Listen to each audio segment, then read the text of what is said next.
வனவிடையிலே கடவுள் அருள் டிவி நேயர்களுக்கு லக்ஷ்மி நாராயணன் அன்பு வணக்கங்கள். இப்போ நம்ம பார்க்க போகிறது வார ராசி பலன் 27ஆம் தேதியிலேருந்து 3ஆம் தேதி வரை எப்படி இருக்க போதான்னு பார்க்க போகிறோம். ஸோ எப்போதுமே சொல்லதாங்க, லக்னத்து பாருங்கள்.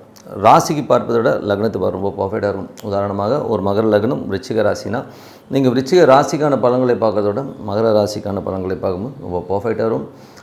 முதல்ல வர்றது பொது பலன்கள், அதுக்கப்புறம் தசா புக்தி பலன்கள். உங்கள் ஜனனகால ஜாதகத்தில் என்ன தசா புக்தி அந்தரங்கள் வருதோ அதை நோட் பண்ணி வச்சு அதை மிங்கிள் பண்ணி பாருங்கள், ரொம்ப பர்ஃபெக்டாக இருக்கும். வீடியோட எண்டில் டிப் ஆஃப் த வீக் இருக்குது, மறக்காமல் பாருங்கள். துலாம் ராசி. ஸோ துலாம் ராசிக்கு வந்து பார்த்திங்கன்னா உங்களது ராசி அதிபதி சுக்கிரன் வந்து 8ல் இருக்கும்போது ஆண்கள் பெண்கள் விஷயங்களில் வந்து கொஞ்சம் கவனமாக இருக்கணும். நீங்களே பெண்ணாக இருந்தீங்கன்னா போகிற இடத்துல வந்து கொஞ்சம் சிச்சுவேஷன்ஸ் பார்த்து பொறுமையாக ஹேண்டில் பண்ணணும், அதுதான் உண்மையான விஷயம். அதுக்கப்புறம் 2 7ஆம் அதிபதியான செவ்வாய் 6ல் இருக்கும்போது கணவன் மனைவிக்குள்ள தேவையில்லாத ஒரு ஸ்ட்ரெஸ்ஸோ டென்ஷனும் வாக்குவாதங்கள் வரதுக்கான வாய்ப்புகளும் கொஞ்சம் கவனமாக பார்த்துக்கணும். அதுக்கப்புறம் பார்க்கும்போது உங்களுக்கு 3 6ஆம் அதிபதியான குரு அது வந்து ஆட்சி பலத்தோடு இருக்கும்போது கொஞ்சம் வேலையில் நல்ல ஏற்றங்கள் நல்ல லாபங்கள் கொடுத்தாலும் கணவன் மனைவி உறவில் வந்து பார்த்திங்கன்னா நிறைய பேர் அதாவது பஞ்சாயத்து பண்ணுறது இல்லை ஏதாச்சும் போட்டு கொடுக்குற மாதிரி விஷயம் இருக்கும். ஸோ அதை மட்டும் கொஞ்சம் அவாய்ட் பண்ணிக்கோங்க. அதுக்கப்புறம் பார்க்கும்போது உங்களுக்கு 4 5ஆம் அதிபதியான சனி உங்களுக்கு 6ல் இருக்கும்போது ஏதோ நிலபுலன்கள் சொத்துக்கள் அமைகிறதுக்கான இப்போ ஒரு லோன் போட்டு ஒரு வண்டி வாங்கலாம், ஒரு நிலபுலங்கள் வாங்கலாங்கிற எண்ணங்கள் எல்லாமே ரொம்ப நல்லாயிருக்கும். உங்களுடைய 6ல் உள்ள கிரகங்கள் வந்து ஆட்சி படுத்தணும். சில நேரங்களில் போட்டிகள் ஜாஸ்தியான போட்டிகள் இருக்கிறதுக்கான வாய்ப்பும் நிறைய இருக்குது. குழந்தைகளோட வளர்ச்சி ரொம்ப அற்புதமாக இருக்கும். 8ஆம் அதிபதியான சுக்கிரன் ஆட்சி பலத்தோடு இருக்கும்போது கொஞ்சம் கவனமாக இருக்கணும்.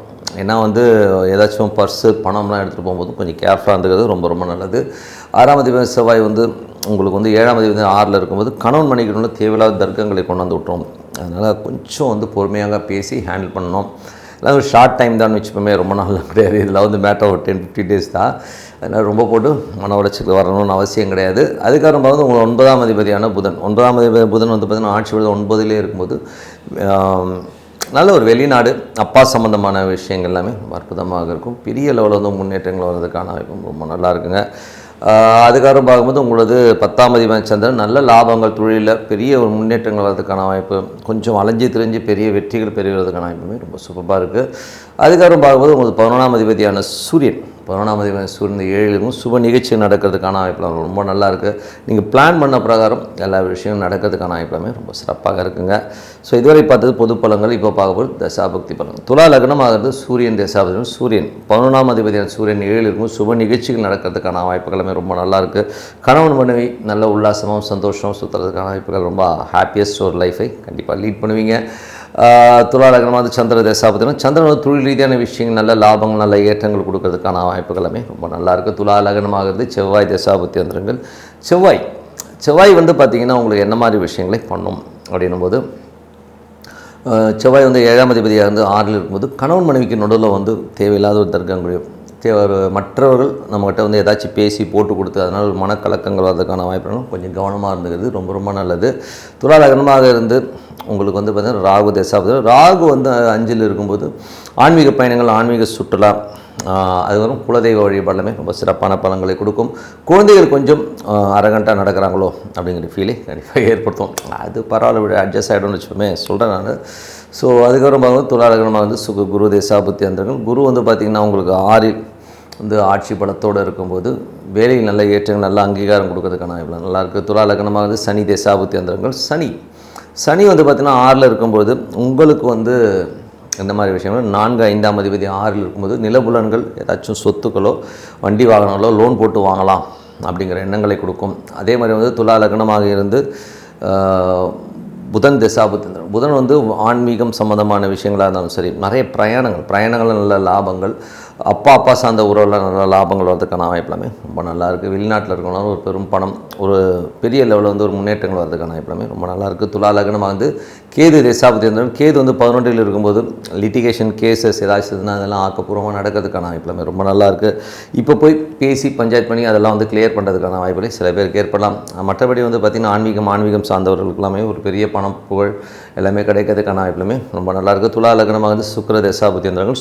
சுக்கிரன் 8ல் இருக்கும்போது பெண்கள் விஷயங்களில் ரொம்ப கவனம் வரும். நீங்களே பெண்ணாக இருந்தீங்கனாலும் போகிற இடங்களில் வந்து அந்த சிச்சுவேஷனை கொஞ்சம் கரெக்டாக வாட்ச் பண்ணி கொஞ்சம் அலர்ட்டாக இருந்துக்கிறது ரொம்ப ரொம்ப நல்லது. மற்றபடி என்னங்க என்னை பொறுத்தவரை நல்ல ஒரு பிரார்த்தனை, மனதார இறைவனை பிரார்த்தனை பண்ணும்போது கண்டிப்பாக நம்ம அடுத்த லெவல் போகிறதுக்கான வாய்ப்பு ரொம்ப சிறப்பாக இருக்குது. Tip of the week. So tip of the வீக்கில் இந்த வாட்டி சொல்ல போகிறது வந்து குலதெய்வம். ஸோ நிறைய பேர் வந்து பார்த்திங்கன்னா குலதெய்வங்கிற ஒரு விஷயம் வந்து உண்மையாக சரியா இல்லையான்னு, ஏன்னா இன்றைக்கி மாடர்ன் ஜென்ரேஷன்ஸில் வந்து நிறைய நம்பிக்கையின்மை நிறைய இருக்குது. அது சில பேர் மூட நம்பிக்கை அப்படின்னு கூட சொல்லலாம். ஏன்னா வந்து பரிவார தெய்வங்கள் எல்லாம் வந்து சில பேர் என்ன சார் இந்த சாமி வந்து கத்தியும் கப்படமாகவும் இருக்குது, இதெல்லாம் வேலை செய்வான்னு நிறைய பேர் சொல்வதை நம்ம கேட்டிருக்கோம். ஆனால் வேலை செய்யணும், பயங்கரமாக வேலை செய்யும். நீங்கள் வந்து எதையுமே வந்து நீங்கள் உள்ளே போய் உட்காந்து பார்த்து தான் பதில் சொல்லணும். ஏன்னா வந்து கருப்பு சட்டையை போட்டுக்கிட்டு கண்ணாமுன்னான்னு வாய்க்கு வந்ததெல்லாம் பேசாமல் ஓகே எது உண்மைங்கிறது நாங்கள் உணர்ந்துருக்கீங்களா அப்படின்னா குலதெய்வங்கிறதும் உண்மையாக நிற்குங்க. எப்படி நிற்கும்னா நீங்கள் குலதெய்வ கோயிலுக்கு கரெக்டாக ப்ராப்பராக போனீங்கன்னா அதோடைய லெவலே வேறு லெவலில் உட்காருன்றது தான் உண்மையான விஷயம். எனக்கு குலதெய்வம் தெரியுமா தெரியாதுன்னா, நிறைய பேர் வந்து குலதெய்வத்தை வந்து கரெக்டாக உங்களுக்கு வந்து சனி பகவான் உங்கள் ஜாதகத்தில் எங்கே இருக்காரோ அந்த மாதங்களில் போய் நீங்கள் வழிபாடு பண்ணி பாருங்கள். அந்த நட்சத்திரம் சனி பகவான் உங்கள் ஜாதகத்தில் என்ன நட்சத்திரத்தில் உட்காந்துருக்காரோ, எந்த மாதத்தில் இருக்கார். இப்போ உதாரணமாக சனி பகவான் வந்து மேஷத்தில் இருக்காருன்னா, நீங்கள் சித்திரை மாதத்தில் அது சித்திரை மாதம் வர்றதில் என்ன நட்சத்திரம் இருக்கோ அந்த காலகட்டத்தில் நீங்கள் போய் வழிபாடு பண்ணும்போது நீங்கள் பாருங்கள் என்ன மாதிரி மேஜிக் நடக்குதுன்னு. குலதெய்வம் உங்கள்கிட்ட வந்து பேசும். எப்படி பேசும்னா, அது டேரெக்டாக சாமியாக வந்து பேசாது, அது வந்து ஒரு வேற ஒரு ரூபத்துலேயோ வேற ஒரு இண்டிகேஷன்ஸை கண்டிப்பாக கொடுக்குங்க. ஸோ அது வந்து பெரிய மேஜிக்கை ஏற்படுத்தும். அந்த மாதிரி ஒவ்வொரு மாதம் இருக்கு இல்லைங்களா, இப்போ மேஷம்னா சித்திரை, ரிஷபனா வைகாசின்னு சொல்லி தமிழ் மாதங்களாக பிரிச்சுட்டு உங்கள் சனி பகவான் எங்கே இருக்கார் அந்த மாதத்தில் வர அந்த சனி பகவான் இருக்கிற நட்சத்திரம் இன்றைக்கி வருது, அந்த மாதத்தில் அந்த நட்சத்திரத்துக்கு போகிறது நல்லது. இப்போ உதாரணமாக எனக்கு வந்து சனி பகவான் இருக்கிறது ரிஷபத்தில் இருப்பாருங்க. ஸோ ரிஷபத்தில் இருக்காருன்னா வைகாசி மாதம் அப்படின்னு நான் எடுத்துக்கணும். ஸோ வைகாசி மாதம்னு எடுத்துகிட்டு எனக்கு வந்து எதில் இருப்பார்னா ரோஹிணியில் இருப்பார். ஸோ ரோஹிணியில் இருக்கும்போது அந்த வைகாசி மாதம் வருகிற அந்த ரோஹிணி நட்சத்திரம் அன்றைக்கி நான் விரதம் இருந்து அந்த குலதெய்வத்துக்கான விஷயத்தை பண்ணும்போது அற்புதமான பலன்களை கொடுத்துரும். அதே மாதிரி தான் சில பேர் சனி வக்கரமாயிடுச்சுன்னா அவங்களுக்கு வந்து குலதெய்வம் ஆக்சுவல் குலதெய்வம் தெரியாது, ஏதோ குலதெய்வம் சொன்னாங்கன்னு சொல்லிட்டு வழிபாடு பண்ணிட்டு வருவாங்க. இப்போ எனக்கு சனி வக்கரம், எனக்கு குலதெய்வம் கரெக்டாக தெரியாது. பட் நான் என்ன பண்ணுவேன்னா, அந்த மாதிரி குலதெய்வம் தெரியாதவர்கள் செய்ய வேண்டிய ஒரு நல்ல விஷயம் என்னென்னா, நீங்கள் வந்து ஹரிஹரசுதன் ஐயப்பன், அவர் தான் ஹெட் குவார்ட்டர் ஆஃப் குலதெய்வமே. ஸோ நீங்கள் குலதெய்வம்னா நீங்கள் ஹரிஹரசுதன் ஐயப்பனை வந்து வணங்கி பண்ணுவாங்க. கரெக்டாக எப்போ போகணும்னா சனிக்கிழமைகளில் வந்து ஐயப்ப கோயிலில் போகிறத வழக்கமாக வச்சுக்கிட்டிங்கன்னா அற்புதமான பலன்களை கொடுக்கும். அதுவும் ஒரு பலன் கொடுக்கும். அப்படின்னா நீங்கள் பிறந்த கிழமைகள் அதுவும் ரொம்ப சூப்பராக இருக்காகும். ஸோ நீங்கள் என்ன கிழமையில் பிறந்தீங்களோ அன்றைக்கி வந்து ஒரு ஐயப்பன் கோயிலுக்கு வந்து போகிறத வந்து வழக்கமாக வச்சுட்டிங்கன்னா அது வந்து ஒரு எக்ஸ்ட்ராடனரியான ஒரு லைஃப்பில் வந்து ஒரு பெரிய டேர்னிங் பாயிண்ட். உங்களுக்கு குலதெய்வமே தெரியலனா கூட அந்த குலதெய்வம் வந்து உங்கள் வீட்டுக்குள்ளே வந்து உட்காந்துக்கோன்னா ஏதாவது ரூபத்தில் வந்து வரும், அதை வந்து நீங்கள் பிடிச்சிப்பீங்கிறது தான் உண்மையான விஷயம். இது வந்து பரிசித்து பாருங்கள், ரொம்ப சூப்பராக ஒர்க் ஆகும். ஏன்னா எல்லா ஜாதகத்திலையும் சனி பகவான் இருப்பார். அந்த சனி பகவான் இருக்கிற இடத்த பொறுத்து தான் குலதெய்வம் அமையும். அந்த கோயில் சுற்றிருக்கிற இடங்களை முதற்கொண்டு நாங்கள் மார்க் பண்ணி சொல்லுவோம். அவ்வளோ சூப்பராக ஒர்க் ஆகும். இது வந்து பண்ணி பாருங்கள். அதே மாதிரி வந்து தினமும் வந்து பார்த்திங்கன்னா சனி பகவான் போதே நம்ம என்ன பண்ணணும், வயதானவர்கள் யாராச்சும் வந்து வீட்டில் வந்து வயசானவங்களோ, வீட்டில் பக்கத்தில் ரொம்ப முடியாதவங்க வயதானவர்களுக்கு வந்து ஃபுட்டு கொடுங்க. ஃபுட்டு, அந்த துணிமணிகள் எடுத்து கொடுக்கறது, இதெல்லாமே வழக்கமாக வச்சுக்கோங்க. ஸோ அந்த மாதிரி பண்ணும்போது குலதெய்வத்தின் ஆசீர்வாதங்கள் அவங்க வயிறு நிறையும் போது உங்களுக்கு வரும். அதே மாதிரி வந்து விளக்குக்கு எண்ணெய் வாங்கி கொடுக்கறது கோயிலில், அதுவும் வந்து வாங்கி கொடுங்க. இந்த மாதிரி பண்ணும்போது நீங்கள் பாருங்கள் உங்கள் குலதெய்வம் எப்படி நின்று பேசுங்கன்னு. இப்போ உதாரணமாக வந்து ஒரு எல்லை தெய்வம் வந்து ஒரு குலதெய்வமாக இருக்குன்னு வைங்களேன், அதெல்லாம் வந்து வேறு லெவலில் வேலை செய்யுங்க. அதெல்லாம் வந்து ரொம்ப ஃபாஸ்ட்டாக வேலை செய்யும். மற்ற தெய்வத்தோட இதுக்கெலாம் வந்து பவர்ஸ் வந்து ரொம்ப ஜாஸ்தி. எங்கள் வீட்டு பக்கத்தில் வந்து ஒரு சுடலை மாடன் ஒரு கோயில் இருக்குங்க. அது எக்ஸ்ட்ராடனரியான கோயிலுங்க. கண்ணன் இருக்கார் இல்லையா, ஸ்டன் மாஸ்டர், அவருடைய கோயில் தான் அது.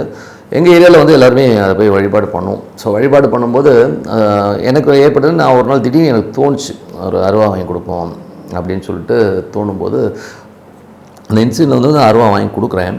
ஏன்னா உங்களுக்கு இன்சிடென்ட் வேணும் இல்லையா, குலதெய்வம் இப்படிலாம் வேலை செய்யணும், அதுக்கான விஷயமாக தான் சொல்கிறேன்.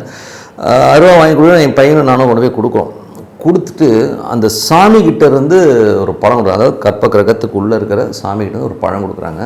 அந்த பழத்தை வாங்கிட்டு நாங்கள் வீட்டுக்கு வரோம். வீட்டுக்கு வந்து நாங்கள் வந்து அந்த எங்கள் ஒய்ஃப் வந்து டக்குன்னு அந்த பழத்தை சாப்பிட்டு சொல்கிறாங்க, சுத்தமாக டேஸ்ட்டே இல்லை. அது எப்படி ஒரு வாழைப்பழத்துக்கு டேஸ்ட் இல்லாமல் போகும். கற்பகிரகத்துக்குள்ளே இருக்க சாமி சாப்பிட்ட பிரசாதமாக இருந்தாலும் சரி, வாழைப்பழமாக இருந்தாலும் அதுக்கு டேஸ்ட்டே இருக்காது. அப்போ சாமி இருக்குன்னு தானே அர்த்தம். யோசிச்சு பாருங்கள். ஸோ அந்த மாதிரி ஒரு மிராக்கிள் நடந்தது. அது மட்டும் இல்லாமல் அன்றைக்கி வந்து ஒரு சின்ன ஒரு தவறு நடந்தது. அதனால் அந்த உடம்பு வலி பார்த்திங்கன்னா அப்படி பிச்சு எடுத்துச்சு. ஓகேவா? ஸோ அதனால் ஒரு விஷயம் வந்து குலதெய்வம் இருக்கா, தெய்வம் இருக்கா இல்லையான்றதும் நீங்கள் அனுபவப்படுங்க. யாரோ ஒருத்தன் வந்து ஏதாச்சும் சொல்லிட்டான், சாமி இல்லைன்னு சொல்கிறான், ஜோசியம் போயின்றான், அதுன்றான், அப்படிலாம் கிடையாது. நீங்கள் அனுபவ ரீதியாக வந்து செயல்பாடு பண்ணி பார்க்கும்போது உண்மை என்னங்கிறது உங்களுக்கு கண்டிப்பாக விலகும். அற்புதமான விஷயங்களும் நடக்குங்க. ஸோ அதனால் நான் சொன்ன மாதிரி குலதெய்வம் தெரியாதவர்கள் ஹரிஹர சுதன் ஐயப்பனை வணங்குங்க. சனிக்கிழமைகளில் வணங்கலாம், இல்லை நீங்கள் பிறந்த கிழமைகளில் போய் வணங்குங்க. அற்புதமான பலன்கள் உங்களுக்காக. அது குலதெய்வம் உங்கள் வீட்டுக்குள்ளே வந்து உட்காந்துக்கிறதுல எந்தவித மாற்றம் இல்லைன்னு சொல்லிட்டு உங்களிடம் விடைபெறுவது உங்கள் லக்ஷ்மி நாராயணன். நன்றி. கடவுள் அருள் டிவியை பார்த்தமைக்க நன்றிகள். மேலும் இது போன்ற தகவல்களை தெரிந்து கொள்ள கடவுள் அருள் டிவியை சப்ஸ்கிரைப் செய்யுங்கள். மறக்காமல் பெல் ஐக்கானை கிளிக் செய்யுங்கள்.